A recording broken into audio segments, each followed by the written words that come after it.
అందరికీ నమస్తే అండి. సార్, మిడతల గురించి 2-3 రోజులుగా సోషల్ మీడియాలో బాగా వైరల్ అవుతుంది. ప్రభుత్వాలు ఏం చర్యలు తీసుకుంటూ ఏమో తెలియదు సార్. ఇప్పుడు తెలుగు రాష్ట్రాలకు వస్తాయని చెప్తున్నారు సార్. ముఖ్యమంత్రి కేసీఆర్ సార్, ముఖ్యమంత్రి జగన్ సార్, మీకు పాదాభివందనం సార్. ముందే గమనించండి సార్, మిడతల రోగం గురించి బాగా టెన్షన్ ఎక్కువవుతుంది. రైతులు ఆందోళన చెందుతున్నారు. మిడతలు తెలుగు రాష్ట్రాలకు వస్తేనేసరికి గుండెల్లో గుబేలమంటుంది రైతన్నలకు.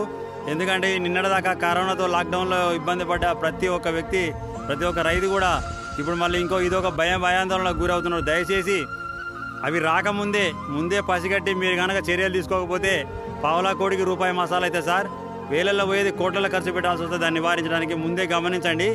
ఎందుకంటే మూలిగే నక్క మీద తాటిపండు పడ్డట్టయితే సార్ ఇప్పుడు. ఎందుకంటే ఈ మొన్నటిదాకా లాక్డౌన్లో అలసిపోయిన ప్రతి ఒక్క రైతన్న నష్టపోయినాడు. మళ్ళీ మీరు ఈ మిడతల గురించి కనుక చర్యలు తీసుకోకపోతే నిలువున ఆరిపోతాడు రైతన్న. దయచేసి ప్రభుత్వాలు వెంటనే చర్య తీసుకొని ఈ మిడతల గురించి పట్టించుకోవాలని. నమస్తే.